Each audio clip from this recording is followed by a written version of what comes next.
Muy buenas tardes. Hola, queridos alumnos. Tenéis que disculpar a esta maestra que no sabe nada de tecnología. Me ha dejado Samuel todo listo para... Buenas tardes, soy Elizabeth Sierra Paloma. Hola, Elizabeth, encantada. ¿Quién más está por ahí? Rosa. Hola, buenas tardes, soy Rosa. Mucho Bendiciones. gusto, bienvenidas, bienvenidas. Bueno, os diré que el señor me ha bendecido porque yo venía con miedo, porque no sabía cómo iba a hacer esta clase. Es la primera vez que ando yo así con tecnología, hablándole a una pantalla. Chicos, me tenéis que disculpar, me siento rarísima. Pero el señor me ha bendecido trayéndome a dos maravillosas alumnas a clase. Así que las tengo a ellas aquí y todo está bien. Gloria a Dios. Buenas tardes. Bien, ¿Has entrado? no, Vale. yo también estoy contenta, Paloma, ya fui tu alumna en Armonía de los Evangelios, de Javia. Ah, wow. Sí, pero Pues ahora ya vivo aquí en Madrid.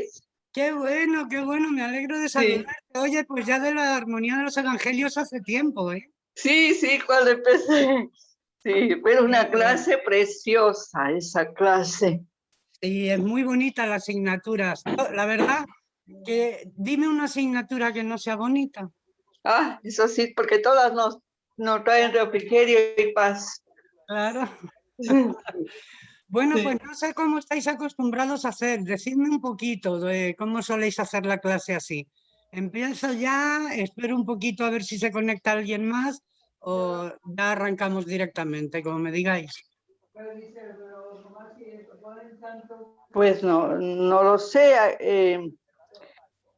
Yo, ¿cuántos somos por online? Yo veo tres personas, Rosa, Liliana y Elizabeth Sierra. Más dos que tenemos aquí ya son Ya, cinco, así que yo creo que vamos a empezar. bien. Entonces voy a hacer primeramente mi lista. Elizabeth Sierra está presente el día de hoy. Sí. Liliana, ¿qué más? Liliana Mora. Morán, exacto. Liliana está. ¿Y Rosa? Rosa, Rosa Judith. Galasa, Ajá. ¿Y Eddie? Acaba de entrar Eddie también. A ver, en la lista, ¿cómo vienes? Edilberto, Eddie, ¿eres Edilberto López? Presente, Sí, Edilberto. soy. Pues mucho gusto, Eddie, bienvenido, Dios te bendiga. Pero porque no había dado yo al inicio, que estaban entrando antes. Ya está Sí, todo en señor. orden. Amén, igualmente. Son muy puntuales. Gracias. Ya. Mm, yo preferiría cerrar un poquito la puerta. Un segundito. Ah, bueno, ya vamos. Entonces tenemos a Rosa, a Liliana, a Eddie y a Elizabeth en lista. Muy bien, pues si os parece, vamos a hacer una pequeña oración para cubrirnos con el Espíritu de Cristo en este tiempo. Mira, ya empezó a caerse algo por aquí. Sí, bueno, no pasa nada, se conecta.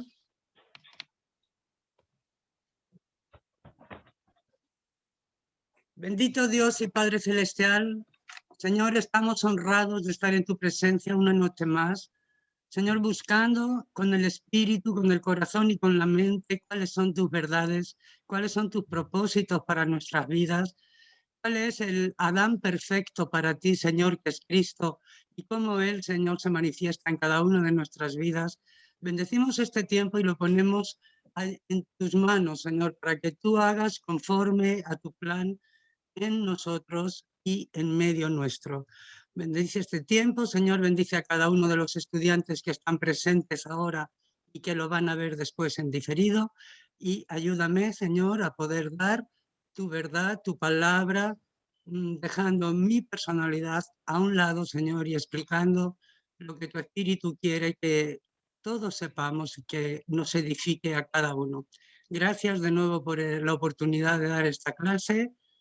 y gracias, Señor, por estar en nuestra vida presente en cada minuto. Amén y amén. Amén. Muy bien, pues Amén. vamos a empezar presentando el sílabo del curso. Yo no sé si los que estáis en casa lo tenéis en el teléfono, ¿verdad?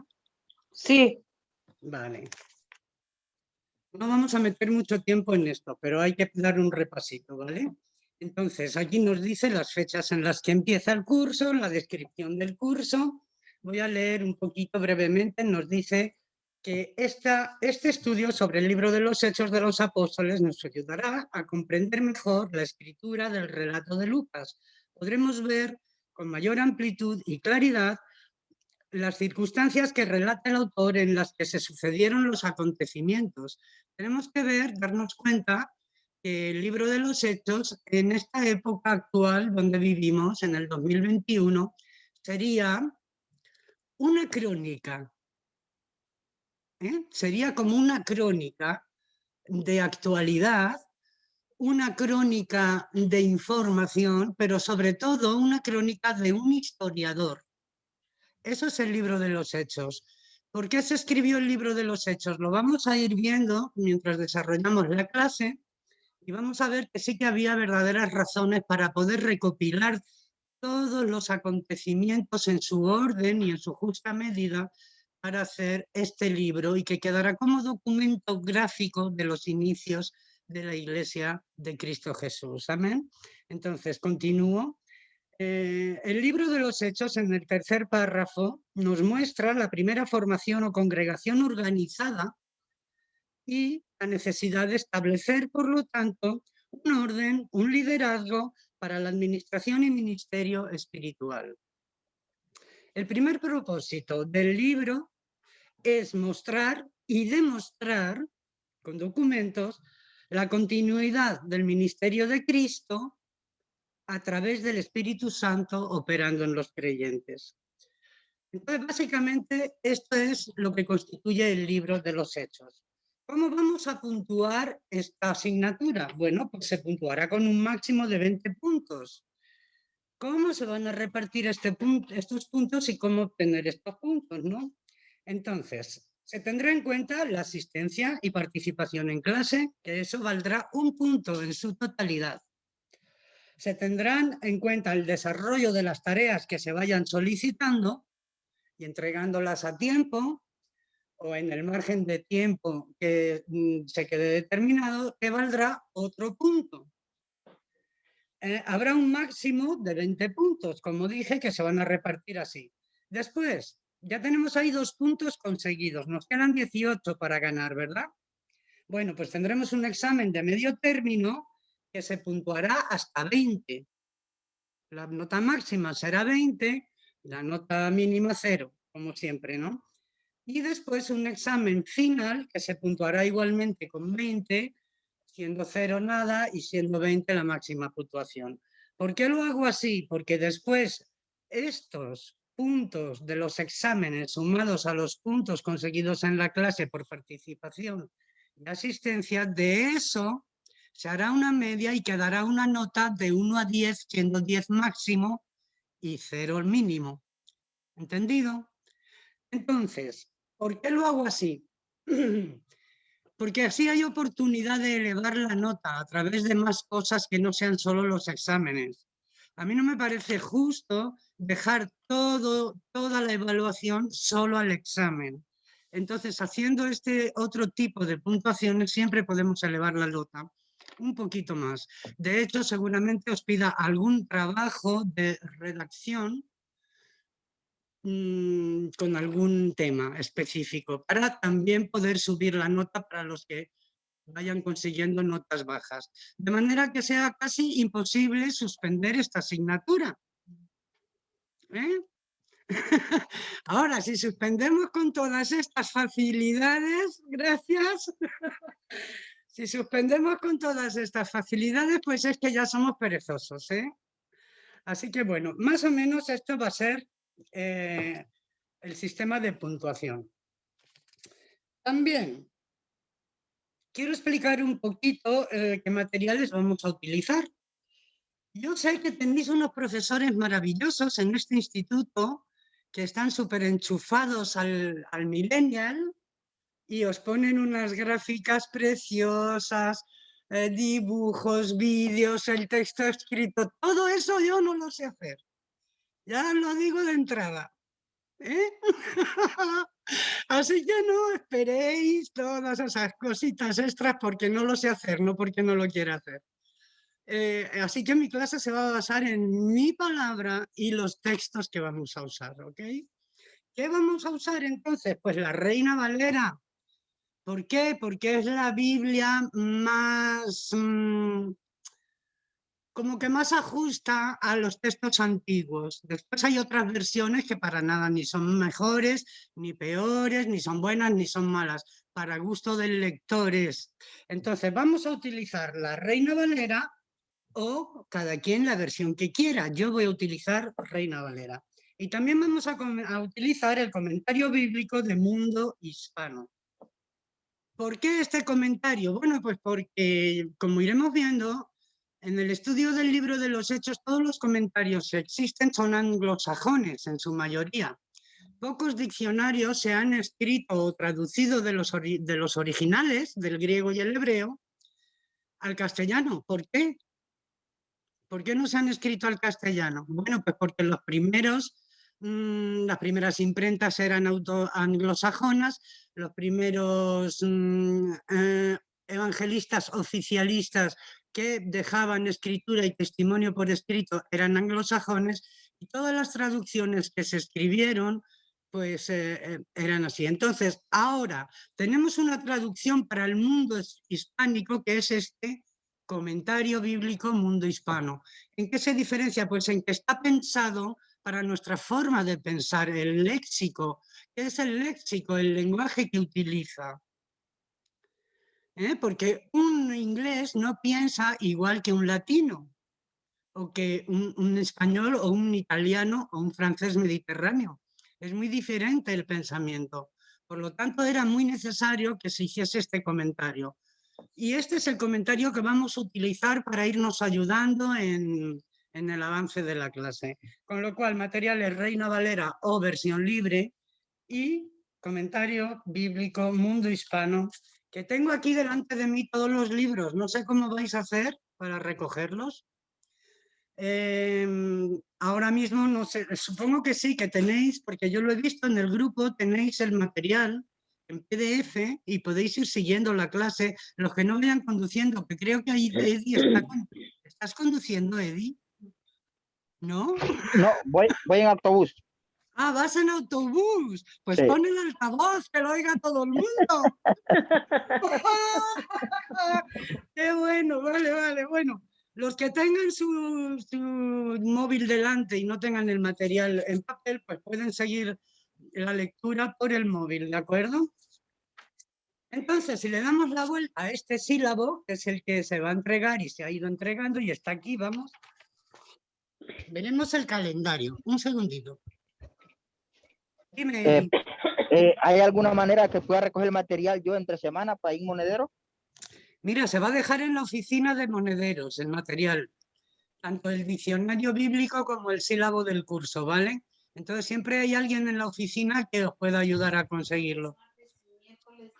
Un momentito, mira, me están apuntando los días. Dime.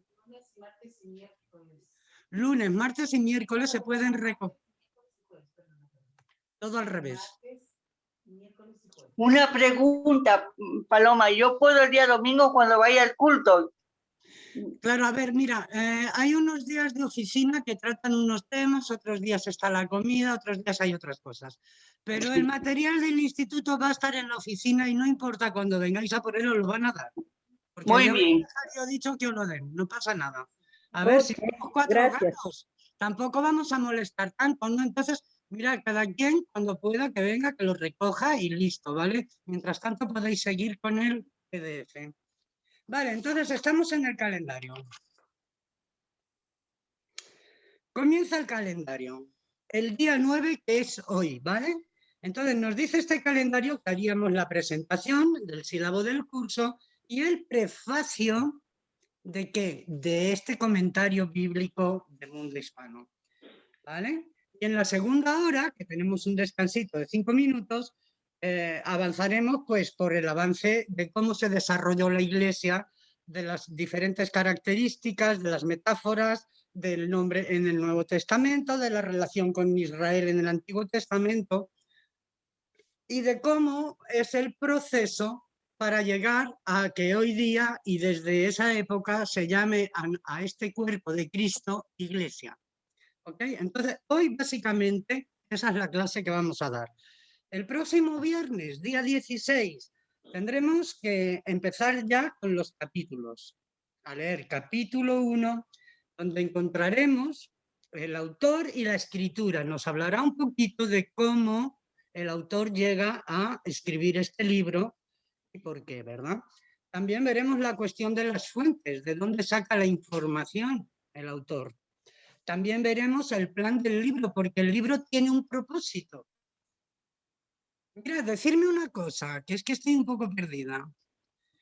Yo estoy mirando al ordenador porque os veo ahí y me da tranquilidad. Pero no sé cómo se me ve, si miro a la cámara, os veo, no sé cómo es la cosa. ¿Va bien así? ¿Eh? Sí, Se está ve bien, muy bien, maestra, muy bien. está bien. Ay, ay, madre mía, esto es una prueba de fuego para mí, de verdad. Bueno, perdón.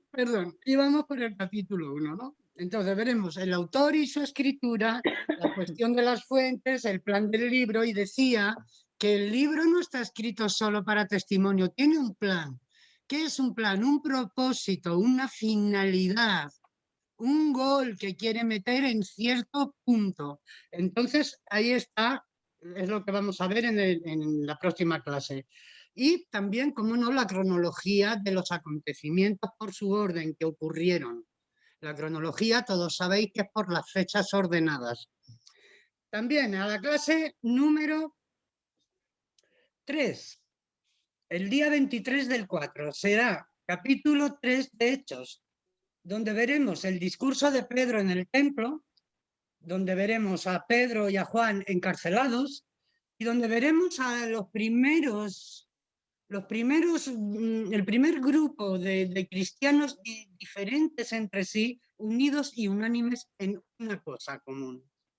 Esa es la primera imagen que vemos donde todos están unidos en algo, ¿verdad? Entonces esto lo veremos en la tercera clase. Tenemos la cuarta clase, capítulos 4 y 5, veremos a los primeros cristianos cómo funcionaban, cómo llegaban, cómo se comportaban, la vida en la comunidad, cómo la organizaron, cómo establecieron la jerarquía también para la vida en común. Veremos también el famoso caso de Ananías y Safira, del que espero ser valiente y tomarme mis libertades en ese caso. Yo sé que, a ver, la doctrina es la doctrina, muy bien, pero hay puntos de vista que también se pueden compartir para ampliación, ¿verdad? Entonces, cuando lleguemos a ese caso, recordarme, por favor, que os cuente de Ananías y Safira, por si se me olvida. ¿Qué más veremos en ese capítulo? Veremos las sanidades y los milagros que ocurrieron durante ese proceso en Jerusalén, en el resto de Israel y también en el Asia Menor. Veremos el arresto de los apóstoles, porque rápidamente fueron arrestados. Duró muy poco tiempo ese principio de ministerio. Y veremos también, después de ese arresto, el discurso de Pedro. Muy famoso discurso de Pedro, donde ocurrieron bastantes cosas milagrosas, donde ocurrieron milagros. ¿Qué tienes? ¿Una niña? Oh, bendición. Bueno, continuamos. Estábamos en el discurso de Pedro para terminar esa clase, ¿verdad? Y veremos lo que ocurrió durante ese discurso. Y después, en la clase número 5, veremos los hechos en el capítulo 6 y 7, organización de la Iglesia, los 7 diáconos, el discurso y muerte de Esteban, muy importante porque este acontecimiento marcó una inflexión en Jerusalén, un punto de inflexión entre los apóstoles. Y finalmente tendremos en la segunda hora de la quinta clase un examen parcial. ¿Qué va a pasar con ese examen parcial? Bueno, pues que yo soy tan buena gente que os voy a decir más o menos los temas que van a entrar. Os voy a preparar unos temitas, un número de preguntas para relatar, otras para contestar, otras de verdadero o falso. Entonces ese examen parcial pues va a salir genial. Muy bien, estamos a la mitad del curso. Continuamos. Clase número 6. Veremos capítulos del libro de los Hechos 8, 9 y 10. El movimiento cristiano fuera de Jerusalén. Recordad que dejamos antes del examen el discurso y muerte de Esteban, donde hay ahí un cambio importante, ¿no? Bueno, pues ya en los siguientes capítulos empezamos a ver el movimiento cristiano fuera de Jerusalén. La conversión de Saulo de Tarso, muy importante para el resto del Nuevo Testamento. También está documentada en cronología y en este libro de los Hechos. Vemos también el acontecimiento entre Pedro y Cornelio, donde se establece la primera iglesia de Antioquía y donde se establece por primera vez el nombre de cristianos a los seguidores del camino, que era como se les llamaba hasta ese momento. Y también, por último, la fundación de la iglesia en Antioquía. Muy bien, entonces pasaríamos al día 7, a la clase número 7, y veríamos los capítulos 11, 12 y 13. Sé que no lo pone en el sílabo, pero porque ya sabéis lo que nos pasa en las clases, que vamos más atrás o más adelante y el capítulo se va a dar, pero no sé muy bien en qué momento. Entonces vamos a empezar con el 11 o con el 12 y acabaremos en el 13, ¿de acuerdo? ¿Qué vamos a ver en esos capítulos y qué vamos a estar estudiando? La persecución de Agripa. Agripa, como sabéis, era el rey hebreo que gobernaba para el Imperio Romano. O sea, era un rey títere como los que tenemos ahora, igualito. No hay cambios. Hay un imperio detrás y luego hay reyes en los territorios. Pues esto habla de esto, de la persecución de Agripa. También veremos a Bernabé y a Saulo, que todavía es Saulo, elegidos para ir a los gentiles. Y el primer viaje misionero por Chipre y Asia Menor. Muy bien, llegando después a la clase número 8, veremos el capítulo 15 y 18, y en ellos está la obligación de la ley. ¿De qué ley? De la ley hebrea, de la ley de la Torá. Fijaros lo que dice, obligación de la ley. Y seguidamente, ¿qué vemos? Discutida en Jerusalén. Aquí empieza a ponerse en cuestión la obligación del cumplimiento de la ley dentro del cristianismo por parte de los hebreos convertidos. Y aquí esta discusión habla de eso, la obligación de la ley discutida en Jerusalén.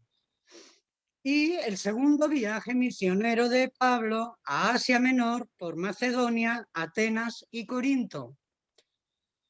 Nos quedaría una clase, la número 9, donde veremos el capítulo 19 y 21, donde se desarrolla el tercer viaje misionero, 3 años en Éfeso, donde Pablo se queda a vivir en comunidad para edificar a la iglesia de Éfeso. También el regreso a Antioquía por Macedonia y Grecia. Y finalmente Pablo es apresado en Jerusalén. Muy bien, entonces nos quedaría una sola clase de 2 horas. En la primera hora acabaríamos con estos capítulos que nos faltarían hasta el 28, donde se relata la lucha de Pablo cuando es llevado a Cesarea, donde permanece 2 años preso y donde solicita, como ciudadano romano, audiencia a César, y el viaje que le lleva hasta Roma, donde predica el Evangelio y, como todos sabemos, eso es parte de otros libros de la Biblia, continuaría ahí el ministerio de Pablo en Roma. Más o menos, muy resumido, claro, es lo que vamos a estar estudiando en este trimestre. Este es el contenido de las clases. Si Dios nos ayuda y vamos a tiempo, pues iremos bien y podremos profundizar bastante. Así que bueno, el sílabo, ese es el sílabo. Ahora vamos a pasar, los que tienen el PDF que lo vayan viendo. Pasamos al contenido del libro.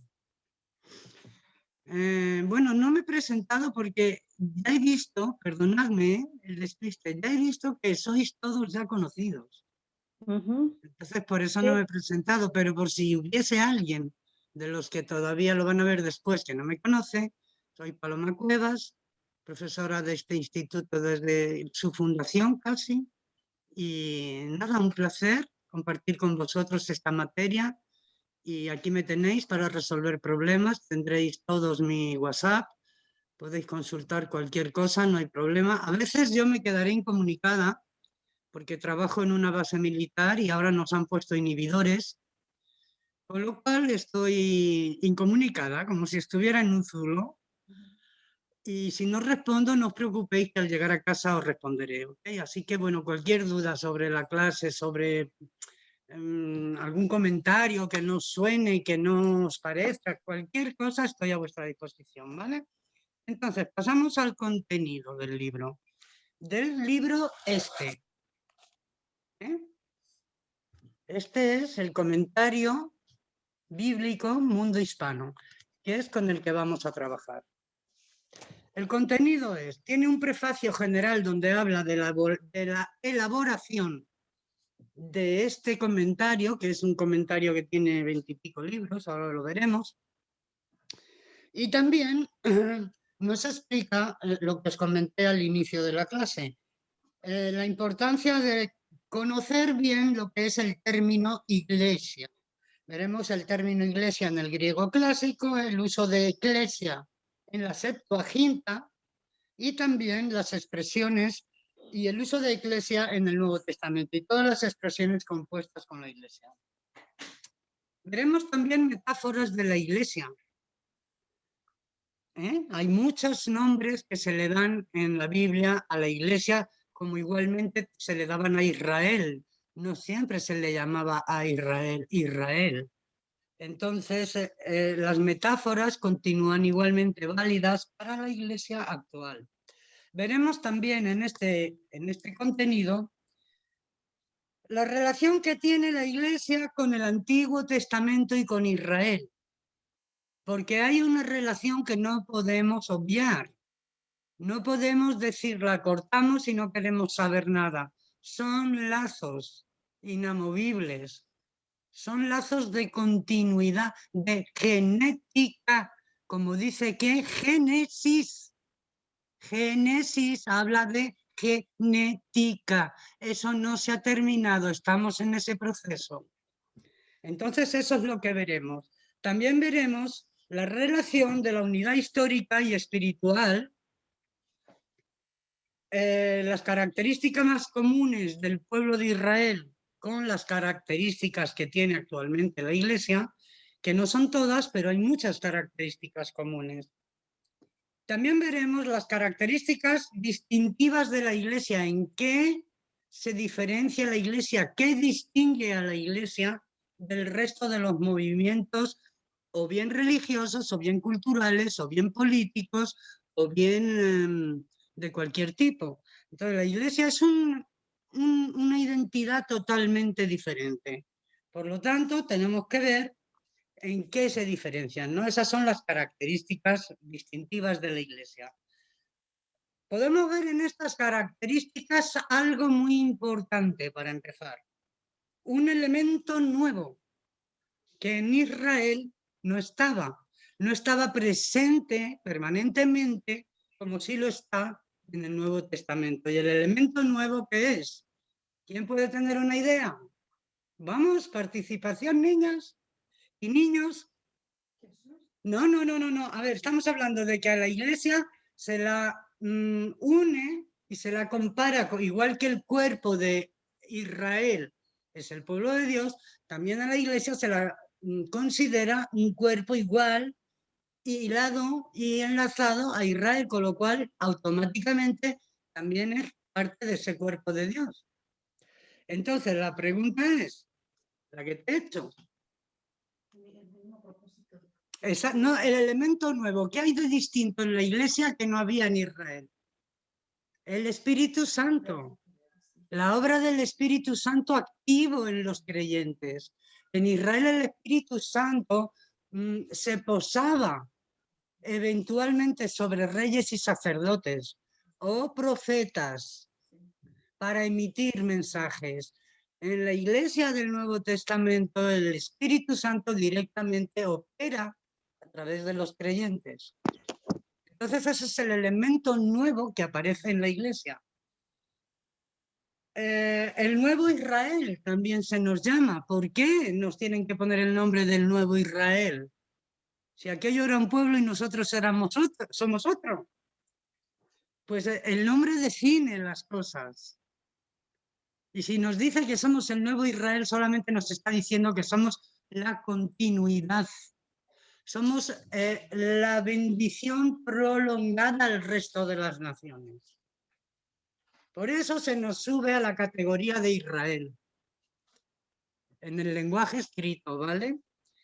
Continuamos. ¿Qué más características distinguen a la iglesia? Pues hay un montón de características. La unidad, el amor, la verdad, la compasión, el compromiso, muchísimas cosas. La renovación personal de cada individuo delante de Dios. Hay muchísimas cosas que distinguen a la iglesia de cualquier otro movimiento. También vamos a ver la organización de la iglesia. Es que claro, ¿qué cuerpo puede mantenerse sin organización? ¿Qué tribu podría vivir sin organización? Ni siquiera un grupo de niños puede vivir sin organización. Hay que organizar la vida, los acontecimientos, los derechos, las obligaciones y todo lo demás. Entonces vamos a ver cómo este cuerpo nuevo que nace a raíz de Israel por Cristo Jesús, tiene, este cuerpo nuevo tiene otras características, pero sí que es una prolongación. ¿Vale? Y necesita, como cuerpo nuevo que es, recién creado, que se está formando en una época convulsísima, en una época donde la vida no valía nada, en una época donde el Estado de Israel estaba pendiente de ser ya derrotado total y definitivamente por el Imperio Romano en el año 70, pues en esa época es donde se desarrolla todo esto, este libro y estos acontecimientos. Entonces, evidentemente se necesita una organización para que cualquier cuerpo triunfe. ¿Qué más vemos? Vemos la misión de la iglesia. Claro. ¿Cuál era la misión de Israel, hermanos? Anunciar el nombre de Dios a toda criatura. ¿Lo hicieron? Que alguien me responda. No lo hicieron. Se lo guardaron para ellos. Y lo hicieron con una cortina alrededor para que nadie viera a su Dios. Era de ellos, para ellos. Nada más. Eso es lo que hicieron con el mensaje para el que fueron elegidos. Por lo tanto, llega Cristo Jesús y dice, no, así no. Así no. El reino de Dios es para todos. Es gratuito. No necesita sacrificios. No necesita precio, no necesita categorías. Es para todos. ¿Perdón?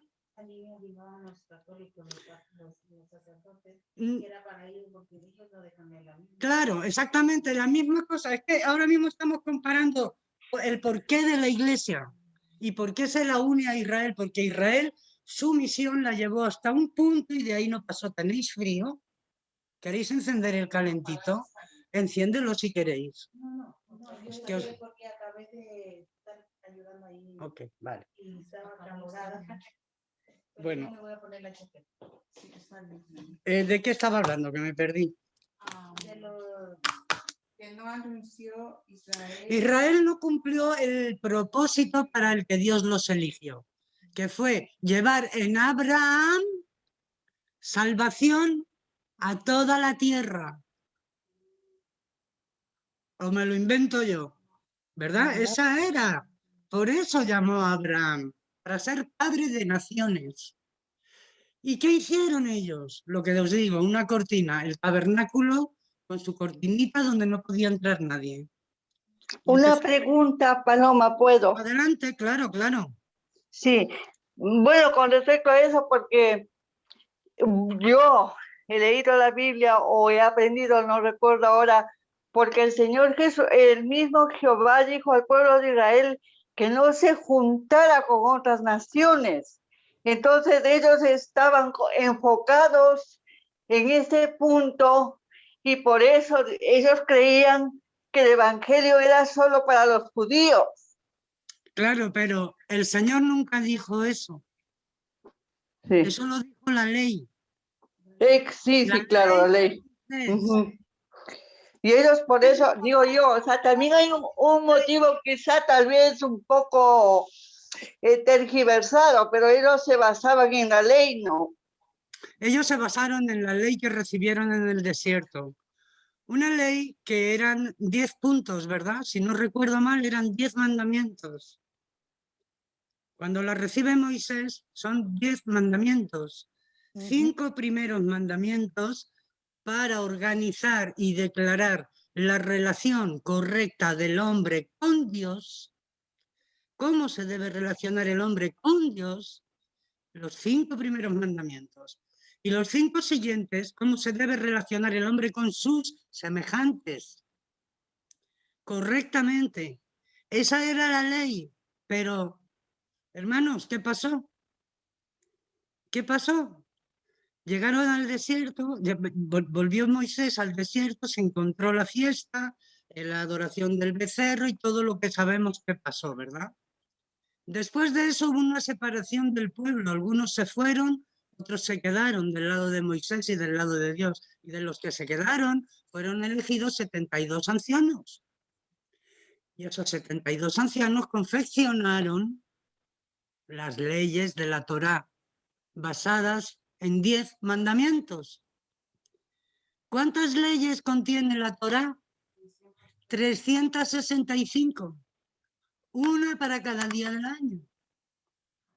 Más los estatutos, decretos y mandatos. Todo eso creció sobre los 10 mandamientos. Entonces viene Jesús y les habla de la ley. Dice, no, yo no he venido a romperla.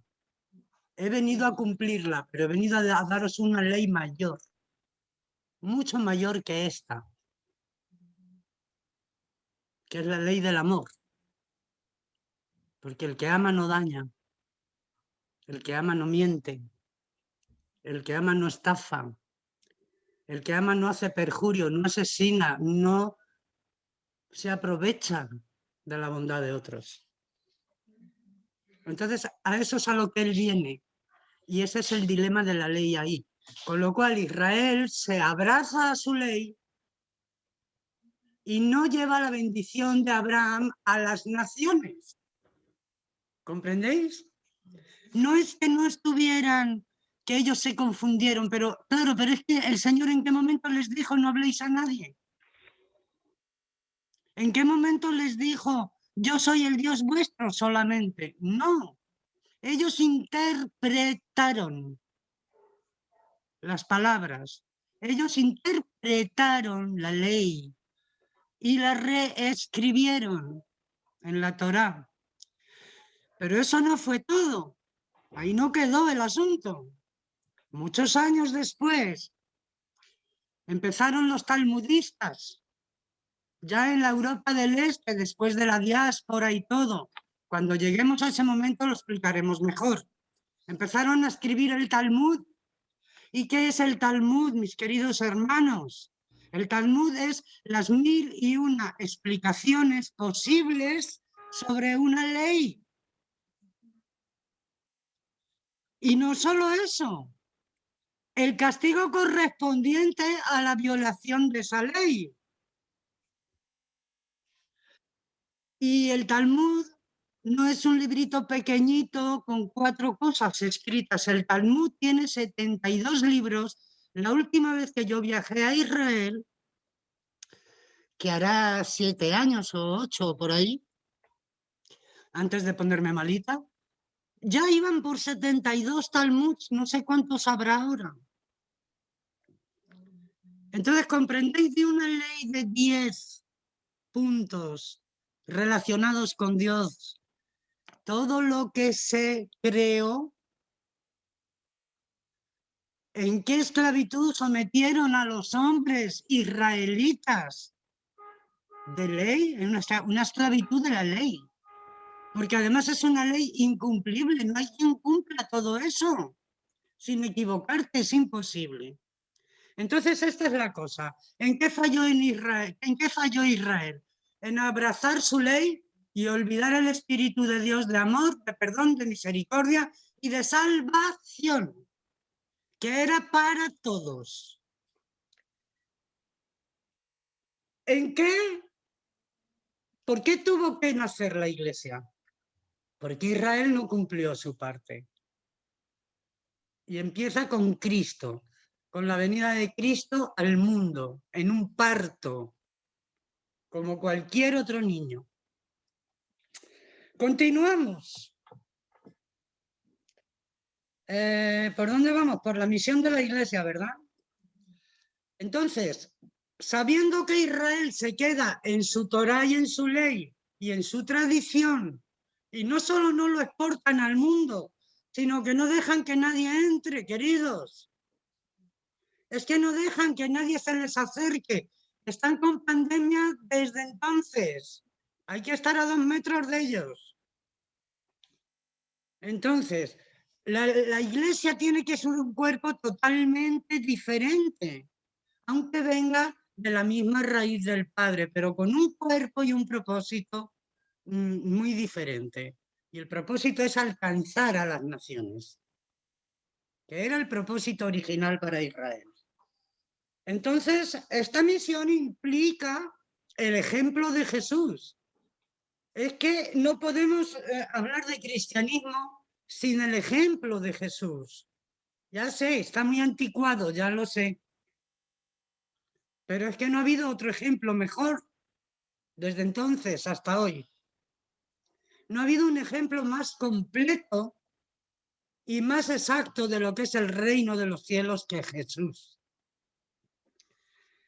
Y también veremos la misión implícita de los mandatos de Jesús. Porque al igual que la Torá debía cumplirse, los mandatos de Jesús también. Ahora, ¿alguien puede recordarme cuáles eran?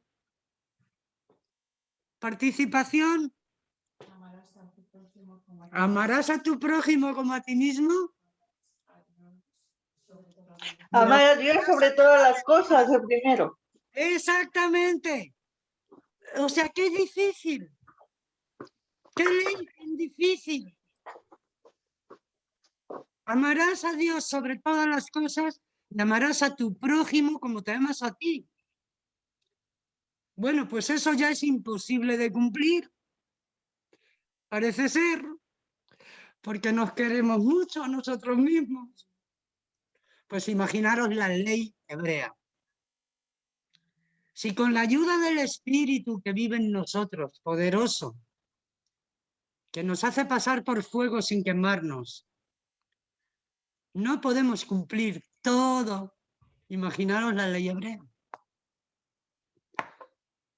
Entonces el propósito de la Iglesia era transmitir eso. Y también era revelar, por supuesto, en este libro de los Hechos, la acción de la Iglesia primitiva, la influencia, la trascendencia que tuvieron todos estos hechos que vamos a ir viendo en la iglesia primitiva. ¿Qué más? El destino final de la iglesia. Bueno, el destino final de la iglesia. Veremos la promesa de Jesús y la visión celestial. ¿Cuál visión celestial? La Nueva Jerusalén, ¿no? ¿Estáis de acuerdo hasta ahora? En el destino final de la iglesia vemos, bueno, pues eso, la promesa de Cristo para la iglesia, de yo estaré con vosotros hasta el fin de los días, y la visión celestial de la Nueva Jerusalén descendiendo a la tierra. Entonces, este es el contenido. Pasamos la página y vemos la cronología. Un segundo que necesito beber y ver la hora. ¿Vamos bien o no? Estamos hasta las 9:30, ¿no? Vamos bien. Entonces, estamos en la cronología de los hechos de este libro. Entonces, vemos el movimiento cristiano en Jerusalén. Un cristianismo judío. ¿Por qué? ¿Por qué era un cristianismo judío? Niñas, por favor, acompañadme, ya que estáis aquí, ¡darme ánimo! La pregunta, ¿por qué era un cristianismo judío, el cristianismo inicial? Porque el evangelio era para los judíos. No, el evangelio no. A ver, Cristo nace Sí. de los judíos, él es un judío. Sí. Y el mensaje estamos diciendo que es la continuidad de salvación al mundo que los judíos cerraron, que no abrieron al mundo. Entonces sí, correcto. Veremos. La soberanía de Dios actuando en el capítulo 1. Jesús asciende al cielo.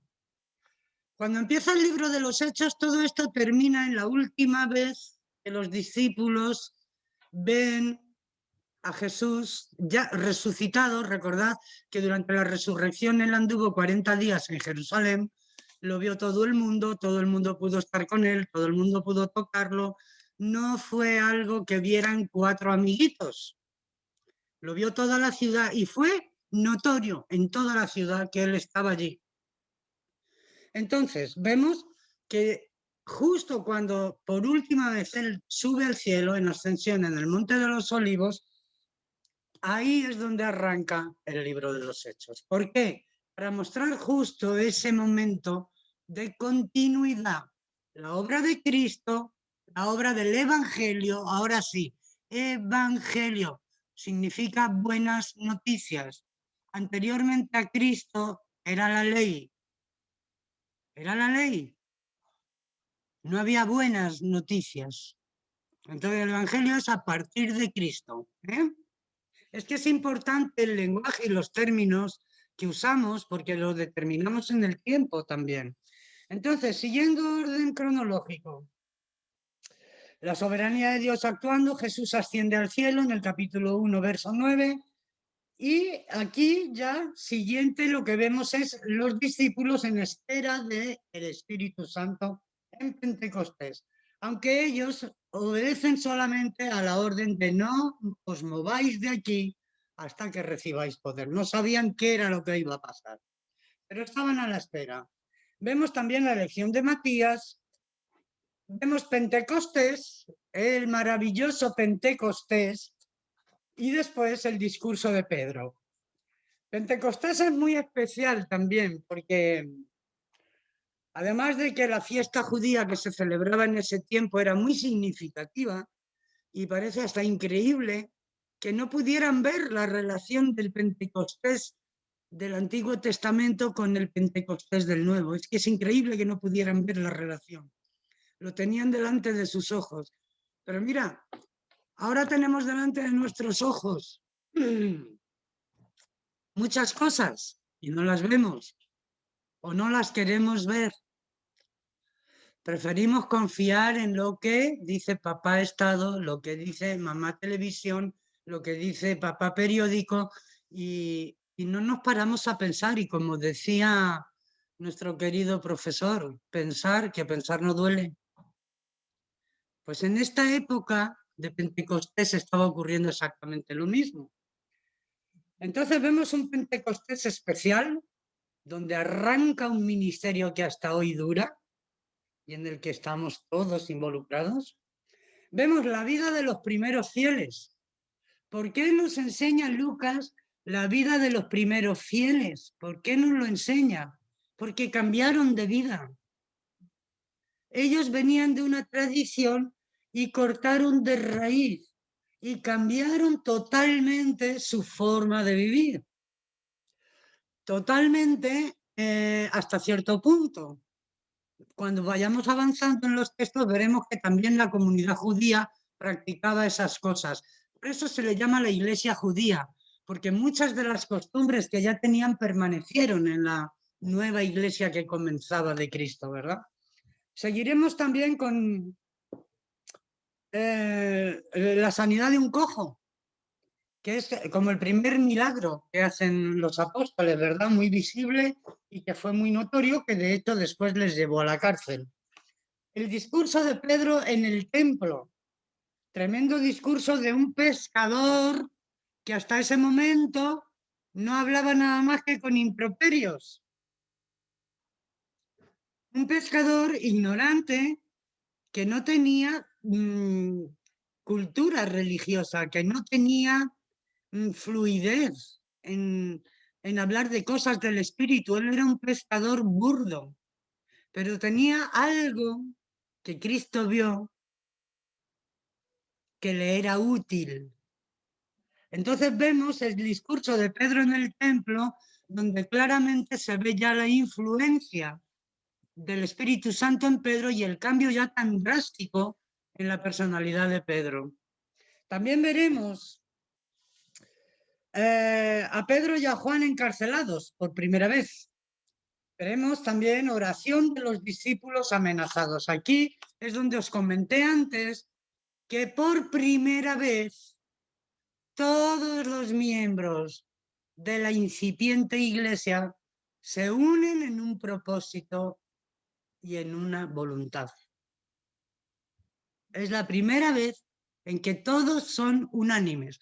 Ahora, yo quiero explicar un poco esto de unánimes. Se supone estar de acuerdo, ¿verdad? Estamos juntos en algo. Unánime quiere decir de una sola alma. Un ánime, un alma.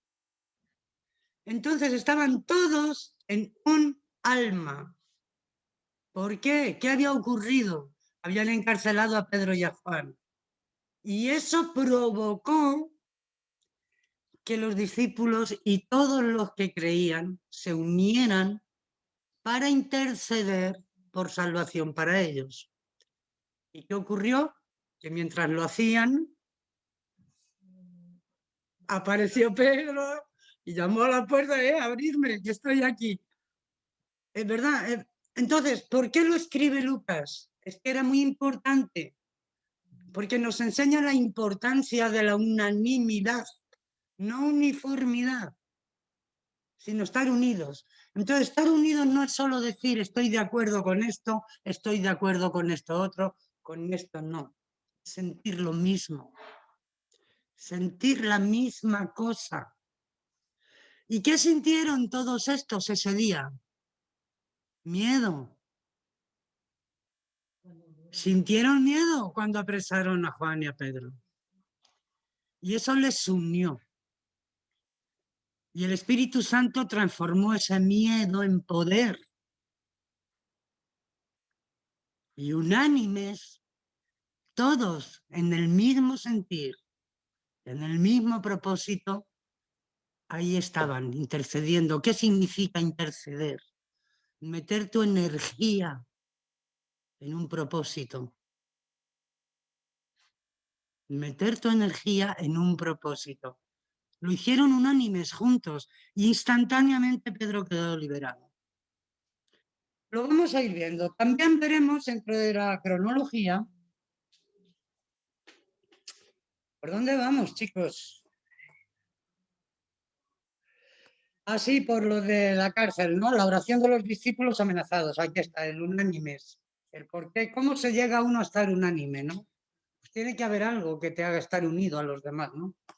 Entonces, la vida en común de los fieles, que también el pecado de Ananías y Safira, y los apóstoles hacen sanidades. Empezamos a ver ya el mismo poder que Jesús ejercía, los mismos milagros que Jesús hacía, empezamos a verlos producirse aquí, con los apóstoles, por primera vez. Vemos también el arresto de los apóstoles y el discurso de Pedro, que es lo mismo de antes, ¿no? Pero bueno, es importante recalcarlo. También la elección de los 7 diáconos. Aquí es donde vemos, con esta elección de los 7 diáconos, es donde vemos, empezamos a ver la necesidad de una organización mayor, de un orden, de un liderazgo, de unas capacidades aprovechadas, de un enfoque a cómo ayudar a la gente, de cómo que todo el mundo esté atendido, que no haya, en fin, todo eso requería un orden, una planificación. Y lo vemos por primera vez aquí en la elección a los 7 diáconos. Sí, a los 7 diáconos. Y luego, por último, vemos una situación espantosa, que es la muerte y discurso de Esteban.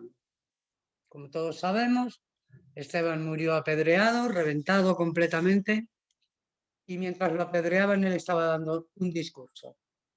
Entonces, hasta ahí es el arranque del libro de los Hechos. A partir de ahí, fijaros que han ocurrido cosas malas para que arranquen las buenas. Para agarrar poder los discípulos, para comprender que juntos es como tienen que hacer. Es como tienen que estar, porque hay un solo espíritu. Pues todo esto lo van comprendiendo durante este periodo del libro de los Hechos. ¿Y qué más? ¿Y qué más? ¿Y qué más? Eso, el discurso y muerte. Bueno, pues que este hecho tan malo, resulta luego en bendición para el resto del mundo. Porque también provoca una reacción en los apóstoles que estaban en Jerusalén muy acomodados. Vale, pasado esto, ¿qué ocurre después de la muerte de Esteban? La dispersión de los discípulos fuera de Jerusalén. ¿Por qué? ¿Por qué se fueron? Por miedo. Ah, amigo, por miedo. Pero espérate, es que la misión de ellos, antes de que pasara nada, en cuanto ocurrió Pentecostés, ellos deberían haber salido de Jerusalén. Pero no, se estaba muy bien ahí, hasta que ocurre lo de Esteban. Y ya por miedo obedecen al mandato de Cristo, ir a todas las naciones, empezando por de Jerusalén a Samaria y hasta lo último de la tierra. Ese es el mandato a la iglesia. Y la iglesia en ese momento eran ellos. Y poquita gente más que presenció aquellos años. Entonces ese mandato es trasladado a todos nosotros, ¿no? Y vemos que por esta razón, por la persecución, es cuando sí cumplen el mandato. Ocurrió lo mismo, hay un paralelismo muy bonito en Babel. En el Antiguo Testamento hay un paralelismo igualito que este. ¿Qué pasó en Babel? Pues que la orden a Adán, a Eva y a sus descendientes era sojuzgad la tierra, pobladla y multiplicaos, fructificar. Mirad, vamos al Génesis. Lo vamos a leer bien porque es muy bonito como se lo dice. Me diréis que no tiene relación con esto, pero me da igual. Vamos a ver que sí que la tiene. Vamos a Génesis, por favor.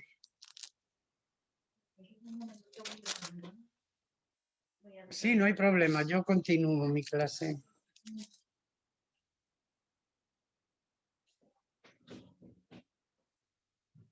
Vale. Estamos en Génesis, capítulo 2, versículo 27. Es que hoy no toca Génesis, si no después compararíamos con el siguiente capítulo. Pero bueno, vamos a meter aquí un poquito de chicha caliente, ¿no? Mira. Dice el versículo 27, y creó Dios al hombre a su imagen, a imagen de Dios lo creó, varón y hembra los creó, y les dijo, lo primerito, fructificar. ¿Qué significa fructificar? Traer fruto. ¿Qué fruto podían dar? Todo, porque ellos habían recibido directamente el aliento de Dios. Les habían dado todo el conocimiento y todo lo que necesitaban para sojuzgar, porque mirar cómo lo dice, fructificar. Entonces, de la riqueza de mi esencia, que soy Dios, con la cual te he creado a ti, Adán, tienes que dar fruto, obligatoriamente, y no cualquier fruto, el fruto del Espíritu, el que yo te he transmitido. Lo siguiente, fructificad y multiplicaos. Aquí sí, multiplicaos, esto está clarísimo. Hijos, linaje, descendencia. Y llenad la tierra, o sea, multiplicaos hasta llenad la tierra. La orden es importante, quiero que la pensemos. Y además de llenarla, sojuzgarla. ¿Qué quiere decir sojuzgarla? Gobernar. Gobernar. Pero gobernar es gobernar con bien. Distribuir con bien, con justicia, con equidad para todos, con respeto para todos. Y la esencia de Dios es el amor. Por lo tanto, ningún otro sistema de vida funciona en el ser humano, porque estamos hechos de una esencia de amor. Entonces, ¿cómo debíamos en la creación sojuzgar? Con el mismo espíritu con el que fuimos creados. No como lo hemos hecho, destruyendo y devorando todo lo que había. La siguiente orden que le da: llenad la tierra y sojuzgadla, y señoread en los peces del mar, en las aves de los cielos y en todas las bestias que se mueven sobre la tierra. Y volvemos a señorear. ¿Qué significa señorear? ¿Ser el dueño? No. Sí, el Señor es el dueño, pero el Señor es el que bendice, el que vigila, el que protege, el que vela por sus ovejas, por sus criados, por su gente. ¿Cómo vivían los antiguos? En tribus. ¿Y quién era la tribu? El caballero, la señora, los hijos, los criados, los hijos de los criados, los hijos de los hijos, los primos de los criados, y eso era una tribu. Y el patriarca debía sojuzgar, pero todos eran parientes. No podía haber preferencias, no podía haber injusticias, no podía haber corrupción, como después ha habido. La orden es clara: sojuzgar en justicia.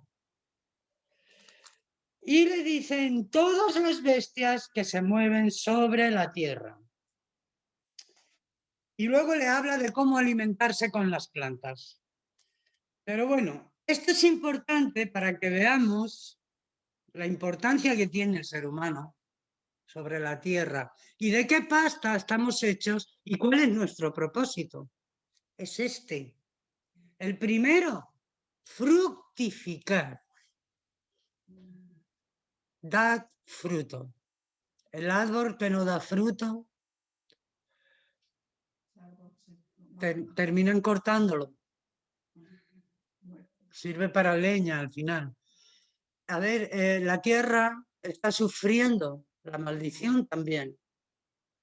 La tierra nos daría, no necesitaríamos ni trabajar, porque como veis la orden no es trabajar la tierra. A que nos dice otra cosa, sojuzgarla. Con justicia, con intención. Fíjate lo poderoso que era el hombre. Entonces, ante ese poder, ellos debían salir y fructificar la tierra, dando fruto de Dios. ¿De quiénes eran ellos? Creados por el Altísimo. Ese es el fruto que debían ir sembrando. ¿Lo hicieron? No. Cuando fueron expulsados, toda la civilización que se había ido formando se concentra alrededor de Babel. ¿Por qué en Babel? Bueno, pues porque ya era una civilización dominante, la civilización babilónica, y ellos eran magos, básicamente. Toda su ciencia y su poder se basaba en la magia. Eran los caldeos. Caldeo significa mago, conocedor de la magia. Entonces ahí estamos los humanos ya fuera de Edén y alrededor de Babel, con un mandato de reproducirnos, poblar la tierra y dar frutos.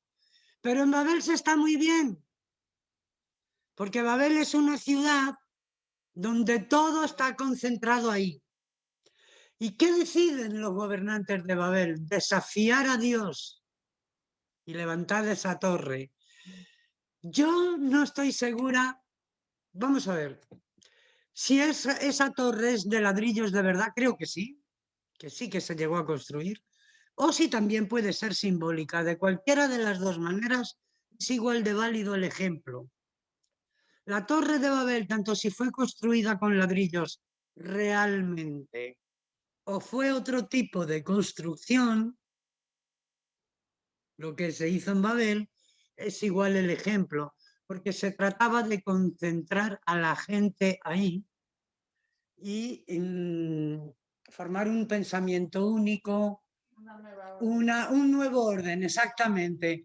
Un nuevo orden ya sin la ley de Dios. Sin la ley de Dios, ¿perdona? Con un solo pensamiento. Claro, con un pensamiento único. Entonces, ¿qué hacía Babilonia? Esa construcción, esa torre, allí había pues todo lo necesario y la gente no se iba. Al revés, iban acudiendo más pueblos y más pueblos a vivir de la comodidad de la torre. Imaginaos un centro comercial en medio del desierto, con tus botellitas de Coca-Cola fría. ¿Quién se va a ir del centro comercial? Es un poco la idea que Babilonia tuvo. Ahora yo me pregunto, porque está demostrado ya, los diccionarios lo certifican, que lo que se construyó en Babel fue el nuevo lenguaje.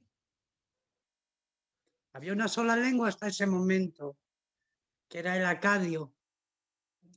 Y nos dice la palabra que Dios confundió las lenguas. No que las cambió, que las confundió. Los que ya habéis estado en alguna de mis clases sabéis cómo se produce eso, porque ya lo he explicado algunas veces. Entonces, al igual que hay en Babel, hay una desobediencia y hay una confusión de lenguas para dispersarlos obligatoriamente. La muerte de Esteban fue el detonante de la propagación del Evangelio. Acabáramos. ¿Veis el paralelismo? ¿Qué les pasó a los apóstoles? Tuvieron miedo al principio, pero después se vieron protegidos por los hermanos. Y no quisieron salir, pero el mandato era hasta lo último de la tierra. Entonces tuvo que venir persecución de parte de Agripa y de parte del Imperio Romano para que se cumpliera el mandato de Jesús de llevar la salvación hasta lo último de la tierra. Al igual que tuvo que producirse en Babel esa ruptura del idioma para que se dispersaran. Bueno, he perdido un montón de tiempo ya con esto de Babel. Muy buena la comparación, muy entendida. Es que es para que veamos la necesidad de la escritura, porque no es solo el Evangelio, es que tiene unas raíces tan profundas, tan profundas, tan profundas, que llegan tan lejos, que tenemos por lo menos que explorar un poquito, ¿no? A ver a dónde nos llevan todas esas raíces. Muy bien, entonces, vale, cierro Génesis, definí, hoy no tocaba. Voy a beber agua y continuamos con el contenido. No me va a dar tiempo mucho, ¿no? Para un poquito, ¿alguien tiene alguna pregunta? Perdona, quería que me aclarase esta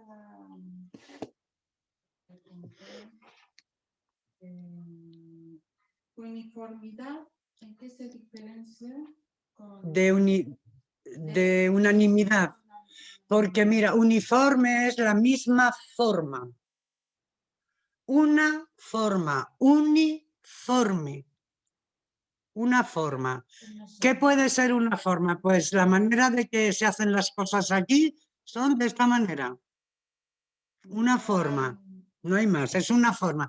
Aquí, no, una forma es una manera determinada y todo el mundo hace igual. Por ejemplo, el ejército, ¿cómo va? Uniformado. No va cada uno con su ropa de calle, ¿verdad? Son un cuerpo y se les distingue por el uniforme. Lo cual no quiere decir que todos sean iguales en la mente, ¿verdad que no? Pero uniformemente son poderosos. Entonces eso es uniformidad.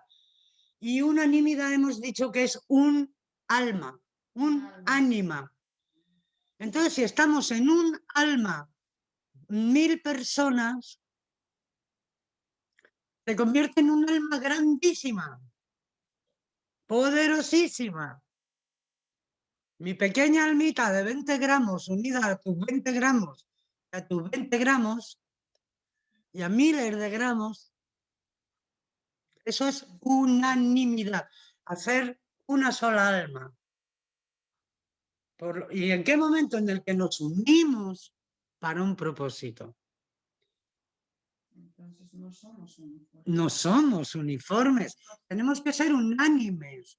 ¿Unánimes en qué? En el deseo de llevar la salvación a toda criatura, en el deseo de ser fieles a Dios, en el deseo de conocer a Dios, en el deseo de bendecir a cuanta más gente mejor. En eso, en la misericordia, en el amor, en el perdón, en eso tenemos que ser unánimes, de una sola alma.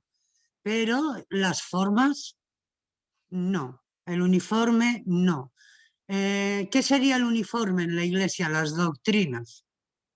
Porque cada iglesia, ya lo sabéis, tiene sus manías, por así decirlo. Sus manías, sus leyes internas, sus costumbres.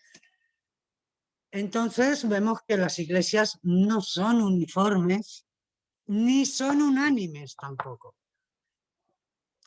Pero yo como individuo, tú como individuo, tienes que ser de una sola alma y de un solo propósito. Uniformes podría ser una secta. No, uniforme es una forma de hacer algo. Si lo dice la palabra uniforme, escribe uniforme igual, una con uno, forma. Es que así lo vas a aprender para siempre. Y unánime igual, una alma, que sería ánima en latín. Tienes cara de enfadado, Eddie. Me mira así. No, perdón, no, nada que ver. No, Digo, es que, uy. no, me parece interesante, interesante, si me lo permite, Paloma, Sí, dime eh, alguna. porque implica la uniformidad, implica seguir una orden. Eso es. La unidad, o sea, el unirme a una visión de alguna manera es por mi voluntad, no por una orden, por mi voluntad mirar hacia la dirección que otra persona está mirando. Exactamente, no, y porque tú sientes eso. Es que tu alma tú no la puedes manejar, ella siente. Entonces, ¿cuándo somos de un solo alma? Cuando sentimos lo mismo. Y entonces es cuando somos poderosos en oración.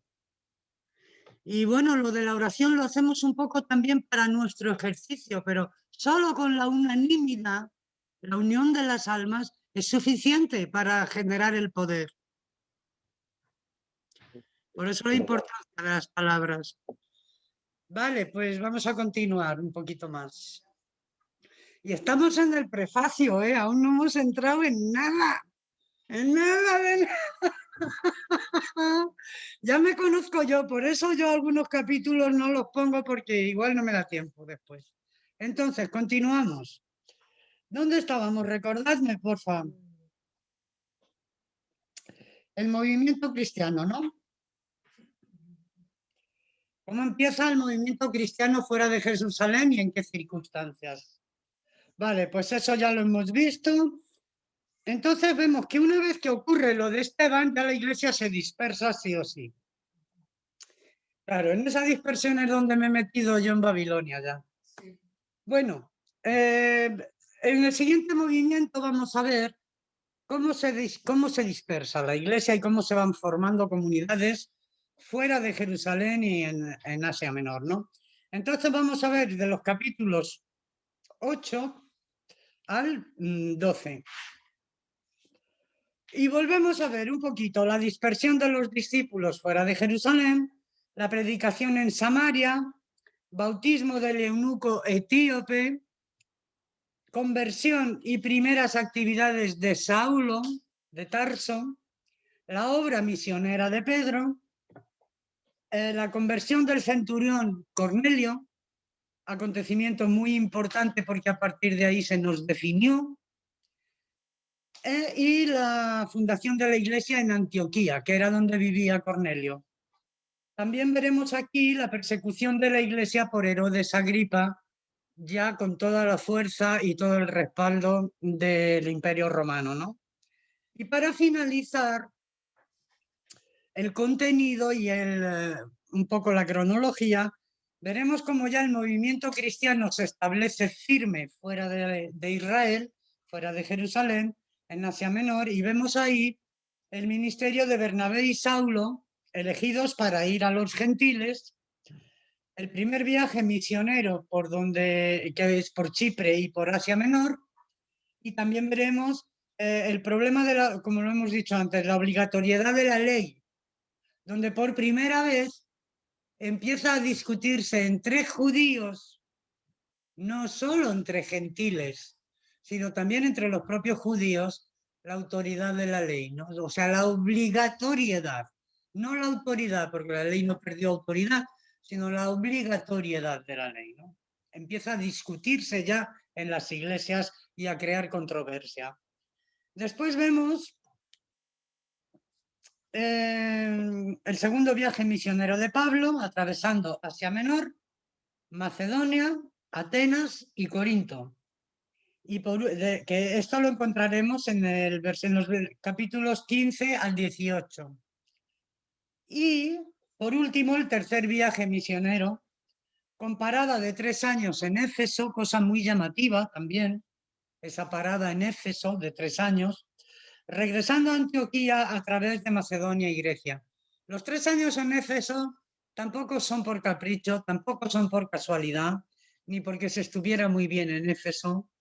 Había razones poderosas para que Pablo se quedara 3 largos años allí. Y lo iremos viendo cuando vaya tocando, ¿vale? ¿Y qué más? Pues en este tercer viaje misionero con la parada en Éfeso, después ya Pablo es hecho prisionero en Jerusalén. Vemos que Pablo es llevado a Cesarea. Cesarea es una ciudad que está como a 3 kilómetros, no, a 8 kilómetros, 5 o 8 kilómetros de Jerusalén, hacia el norte. Entonces, no, perdón, hacia el norte está Jaffa. Lo siguiente a Jerusalén es la ciudad de Jaffa. Y la siguiente hacia el norte por la costa es esta ciudad, Entonces, en este tercer viaje, vemos cómo él es llevado también a Cesarea, a esa ciudad donde lo mantienen preso el Imperio Romano, 2 años más. Pero claro, cuando decimos Pablo es llevado preso y todos los que iban con él. Pablo nunca viajó solo, siempre llevaba varios ayudantes, hermanos en la fe que le ayudaban a escribir las cartas, a ministrar y a todo lo demás en el ministerio. Y entonces cuando Pablo es preso, sus ayudantes también van presos. Y veremos aquí este periodo de 2 años en Cesarea. Y por último, el viaje a Roma, por petición propia de Pablo, de acudir a César en audiencia. Y este viaje, cómo se produce, las cosas que suceden durante el viaje y cómo luego ya después en Roma, ya liberado por César, es donde Pablo ejerce su ministerio en Roma, hasta su muerte. Entonces este es el contenido del libro de los Hechos. Pasan muchas cosas en un periodo de como 30 años. Los relatos que empezamos a ver desde el principio de la cronología hasta ahora, que los hemos ido así saltando rapidito, se desarrollan en un periodo de unos 30 años, que luego están contados en 28 capítulos. Y un poco esto es todo. Vamos a hacer una paradita de unos 3 o 4 minutitos por si alguien quiere ir al baño, beber agua. Y continuamos después con el prefacio de lo que es el libro del comentario bíblico de Mundo Hispano. ¿De acuerdo? Pues nada, 2 minutitos y volvemos.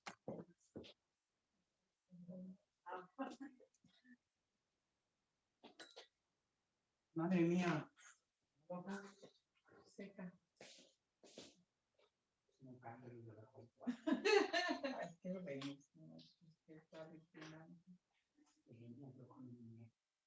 Sí.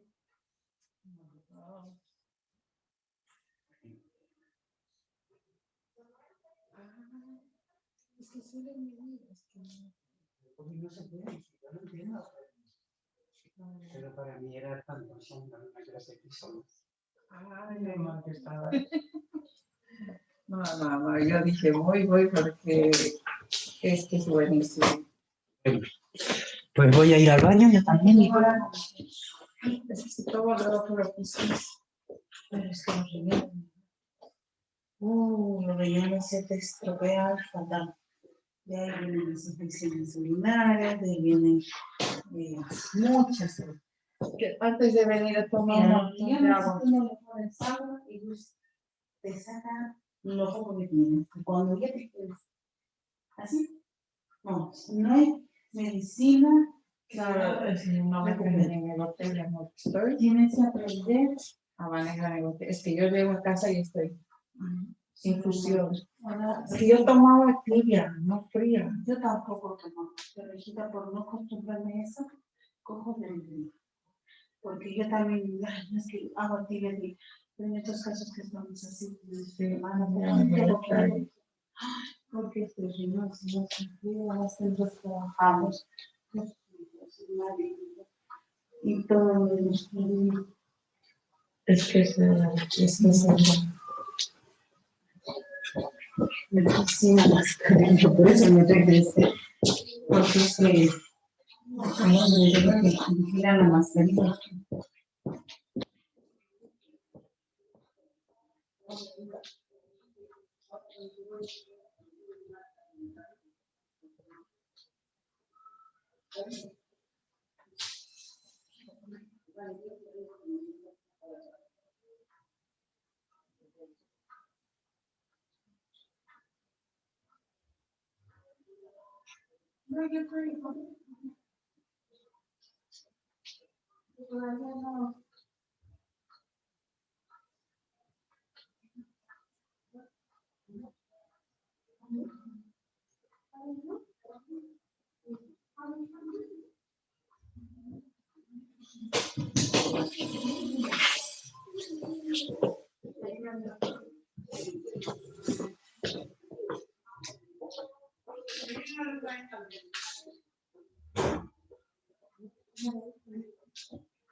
Me comí el tiempo.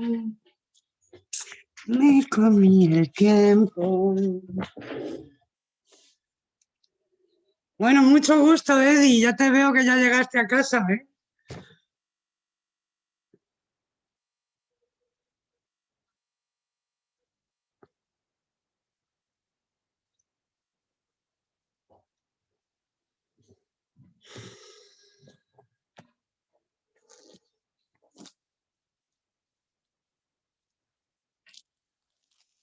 Voy a comer un chocolatín. ¿Quieres un poquito?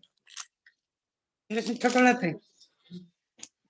Me olvidaste la botella y me fui a tomar agua. Gracias.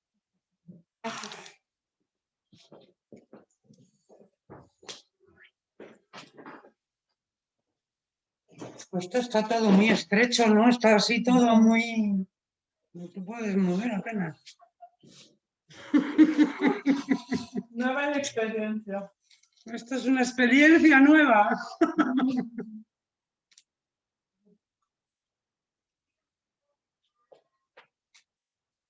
¿Vas a dar más material? Ya acaba el curso. Pero en la siguiente. Dios dirá.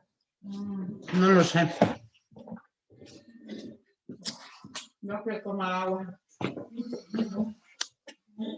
No lo sé, porque ya hay muchos profes también, ¿eh? No, pero cada uno con su metodología. Hombre, claro. Cada maestrillo tiene su librillo. Sí, porque son los jovencitos que se han incorporado. Inicial. Bueno. Son jovencitos ellos. Tienen que también aprender. Es que nadie nace sabiendo, todos tenemos que dar un primer paso, ¿no? Y otros jubilarnos.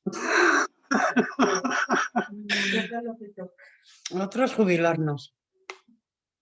Yo creo que no hay jubilación para el maestro, porque adquiere más experiencia. Claro, pero legalmente hay una edad de jubilación para todo el mundo. Cuando Entonces, quiere, ¿eh? cuando uno quiere. Claro, ahora ya tú decides si te quieres jubilar o no, pero tú tienes una obligación hasta un límite de edad. Después ya cumpliste, ¿no? Bueno, continuamos entonces. Continuamos. Nos ponemos el antibala. Vamos allá. ¡Vamos allá! Ya me comí media hora, con el temita ese. Bueno. Metodología. En el prefacio general, si lo vais siguiendo en vuestro portal, el prefacio general nos habla más o menos de lo que es la información del comentario. Cómo se ha hecho el comentario, qué personas han participado en el comentario, la razón de crear este comentario, como os dije antes, por el hecho de que la mayoría de los comentarios bíblicos que había son de origen anglosajón, y el pensamiento anglosajón pues, se desarrolla diferente un poco al nuestro, sobre todo el lenguaje más que el pensamiento. Por lo tanto, este diccionario bíblico se ajusta mucho más a nuestra cultura que los otros diccionarios. Dice que consta el diccionario de bíblico Mundo Hispano, consta de 24 tomos, 24 tomos y abarca los 66 libros de la Biblia. Aproximadamente 150 autores han participado en la redacción del comentario. Entre ellos se encuentran profesores, pastores y otros líderes y estudiosos de la palabra, todos profundamente comprometidos con la Biblia misma y con la obra evangélica del mundo hispano. Más o menos esto es lo que tiene el comentario bíblico. Ahora, ¿qué pretende ser este comentario? El comentario pretende ser crítico, exegético y claro.